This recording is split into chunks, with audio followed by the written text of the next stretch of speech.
Bonjour à tous, bienvenue sur Coffee Bean, je m'appelle Ben et je suis là pour démystifier l'univers du café. Aujourd'hui, on va parler chaudière, on va parler thermobloc, on va parler échangeur thermique. Et là, vous allez me dire, ah ouais Ben, t'es bien sympa, sauf que c'est pas le sujet le plus sexy que t'aies fait dans toutes tes vidéos. Et je vais vous dire, ouais, je sais, mais pourtant, la température de l'eau doit être extrêmement stable si vous voulez avoir une extraction uniforme des arômes, si vous voulez avoir une qualité en tasse qui va se répéter au fur et à mesure. Si vous savez aussi, suivi mes dernières vidéos, la température de l'eau doit être réglée pour chaque grain, chaque torréfaction pour être sûr d'extraire le maximum de tout ce que vous pouvez trouver dans votre café en termes de notes, arômes, saveurs, etc. Donc en fait, la température de l'eau, c'est primordial pour avoir un super espresso. Aujourd'hui, on a trois principales technologies qui existent sur le marché. La première, c'est la technologie thermobloc. Donc, comment ça marche grosso modo? Vous imaginez une paille avec un radiateur au milieu, une résistante qui va venir chauffer l'eau dans un petit tunnel, on va dire ça comme ça. Donc, qui va chauffer l'eau de manière extrêmement rapide. C'est ce que vous retrouvez principalement dans les machines Nespresso, dans toutes les machines dites à dosette et je pense à peu près toutes les machines, voire toutes les machines automatiques, type DeLonghi, Sage, etc. Pourquoi? Parce que ça ne prend pas de place, ça coûte pas cher et ça chauffe très vite. Contrairement à ce type de machine là, qui met à peu près une demi-heure à chauffer, un thermobloc, ça va être en maximum une minute, votre machine va être prête à l'emploi. Donc c'est extrêmement pratique, ça consomme très peu d'énergie, ça coûte pas cher, ça prend pas de place, mais par contre, il y a un gros problème sur ce type de chauffe, c'est la stabilité thermique. Si vous faites un, deux espressos, vous n'allez pas forcément voir la différence. Si vous invitez toute votre famille à dîner, je peux vous garantir que le 10e et 15e espresso qui va être servi, la température ne sera pas du tout la même. Donc, thermobloc, c'est très pratique, mais c'est quand même réservé plutôt pour les machines automatiques et dosettes ou machines entrée de gamme, on va dire ça comme ça. Ensuite, on a les machines à chaudière, simple chaudière ou double chaudière. On va d'abord commencer par les simples chaudières. Donc en fait, tout simplement, c'est un réservoir, souvent c'est en laiton. Vous pouvez en trouver en inox ou en aluminium, mais le mieux c'est quand même en laiton. D'une capacité qui va varier en fonction de la taille de votre machine. Si c'est une machine type Rocket ou ECM, le boiler il va être un peu plus important que sur une Gadja, parce que la Gadja est beaucoup plus petite, beaucoup plus compacte.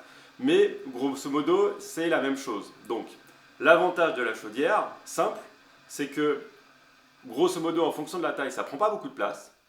C'est une bonne stabilité thermique quand c'est bien fait. Et pourquoi je dis quand c'est bien fait? Parce que le problème de chaudière quand c'est mal fait, c'est qu'en fait, une chaudière, c'est fait pour être plein tout le temps. Donc si vous faites une extraction, admettons que votre chaudière elle est réglée sur 92 degrés, vous faites une extraction, à la fin de votre café, la chaudière se remplit d'eau froide, donc en fait, votre température de chaudière elle va passer de 92 à 86, 87, elle va devoir rechauffer à chaque fois. Donc en fait, si vous enchaînez les cafés, si vous enchaînez les préparations, ça veut dire qu'en fait, vous devez attendre en gros une minute entre chaque café pour pouvoir en faire un. Donc c'est un peu l'inconvénient de la machine à simple chaudière. Et le plus gros inconvénient de la simple chaudière, c'est qu'en fait, c'est pas fait pour faire un jonglage entre des espressos et des lattés.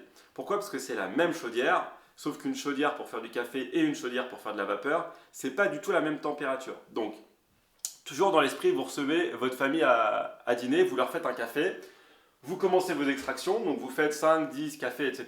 Ça va prendre un petit peu de temps parce que, comme je le disais, la température doit être revenue à la normale via la chaudière pour avoir la bonne température d'extraction. Et là, vous allez toujours avoir des gens qui vont dire « Ouais, moi je veux un latte ». Donc du coup, vous faites tous vos espressos. Les lattés, vous les gardez pour la fin. Une fois que tous vos espressos sont faits, vous enclenchez le mode vapeur. Vous allez avoir la machine qui va monter en température. Donc en général, elle va augmenter sa température de 50 degrés en moyenne. Et ça va prendre un certain temps. Donc du coup, ce que vous allez faire, c'est que vos espressos, eux, ils vont être posés dessus pour rester au chaud, mais ils vont quand même finir par bien refroidir. Vous allez faire votre mousse de lait. Vous allez faire vos préparations et là vous avez forcément des gens qui vont dire ouais Ben en fait ton café il est bon, je veux bien en reprendre un. Donc du coup vous allez rebasculer la machine en mode eau chaude. Donc la machine, enfin le boiler va redescendre en température et vous allez repartir sur un tour. Donc en fait c'est bien pour la stabilité thermique quand c'est bien fait et la chaudière ne se remplit pas d'eau froide à chaque fois.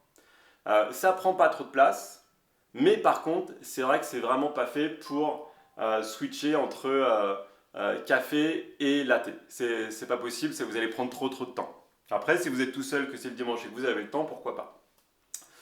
À quoi ça sert? Plutôt pour les machines espresso domestiques, on va dire entrée moyenne gamme. C'est ce que vous retrouvez principalement chez Rocket, ce que vous retrouvez sur ECM.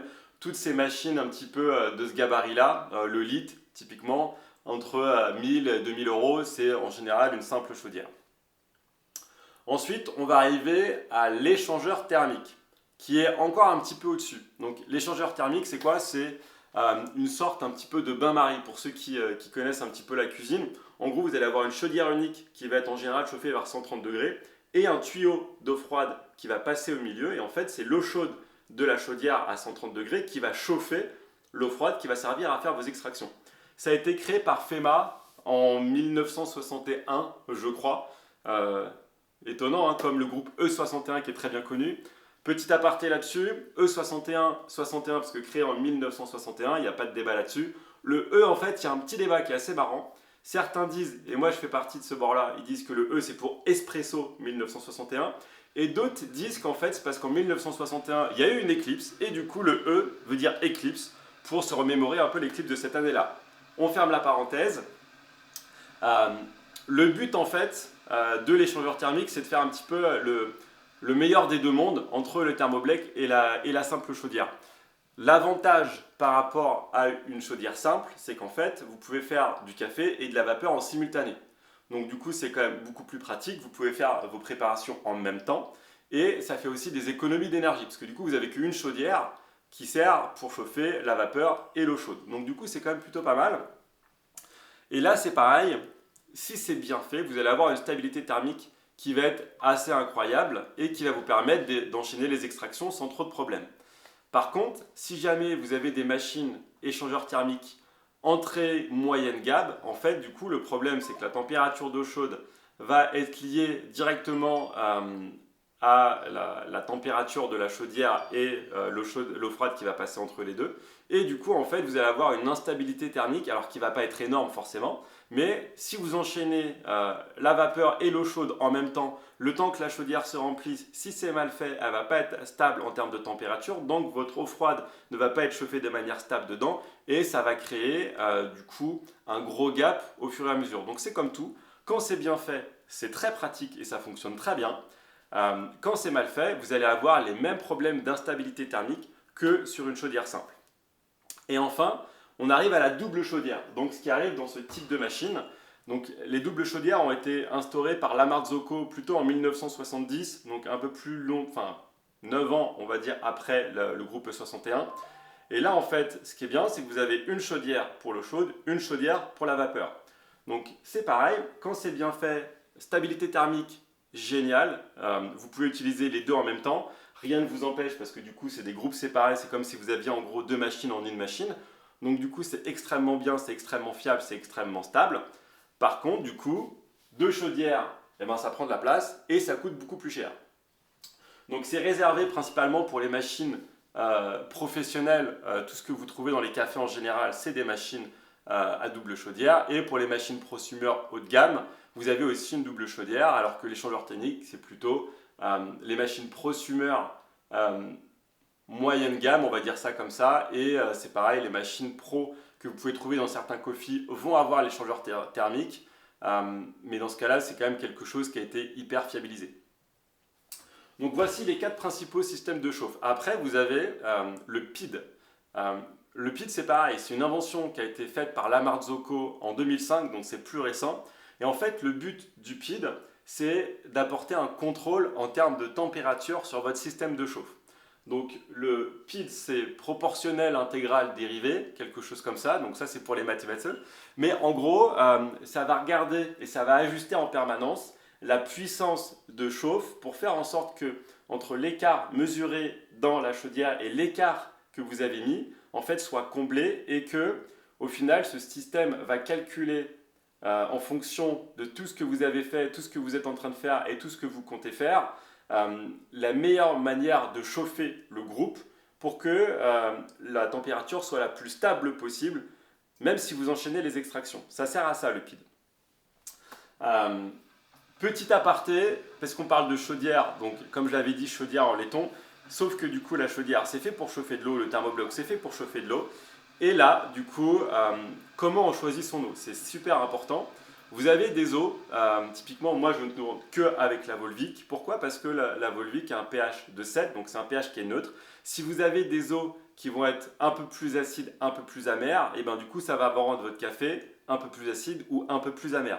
Donc en fonction de l'espresso, on préconise un pH qui va être neutre. Sur les méthodes douces, vous pouvez avoir des fois typiquement des gens qui vont préférer la Montcalm, un peu plus d'acidité, etc. Donc pensez à ça, c'est pas pour rien que tout le monde préconise la Volvic, c'est que vraiment le pH est vraiment fait pour adapter, pour les espressos en général. Il y a aussi quelque chose auquel on oublie assez souvent, c'est le KH. Donc le KH, c'est la teneur en bicarbonate. Pourquoi ça c'est important? Parce qu'en fait, du coup, en fonction du taux de bicarbonate que vous allez avoir dans l'eau, on peut parler aussi de dureté de l'eau. Et bien en fait, vous allez pouvoir défoncer l'intérieur de votre machine et tout le mécanisme à cause du calcaire et de la corrosion. Donc c'est super important parce qu'on passe souvent au goût du café, on ne pense pas assez souvent à préserver sa machine. Donc quand vous prenez de l'eau, pensez à regarder bien le pH et le KH si vous voulez faire en sorte que votre machine soit un peu plus durable plutôt que de flinguer tout le système intérieur de chauffe. J'ai fini je pense pour cette vidéo. Donc 4 systèmes de chauffe principal. Si vous avez un PID, très bien. Si vous n'en avez pas, essayez d'éviter d'enchaîner les cafés parce que du coup vous allez avoir une instabilité thermique qui va être bien. Mais au moins, grâce à cette vidéo, j'espère que vous savez en termes de chauffe et en termes de ce que vous attendez surtout de vos extractions, le meilleur système qui est fait pour vous, adapté pour vous en fonction de la place que vous avez, en fonction du système, en fonction des coûts. J'espère que cette vidéo vous a plu. À bientôt pour des prochaines vidéos. Ciao!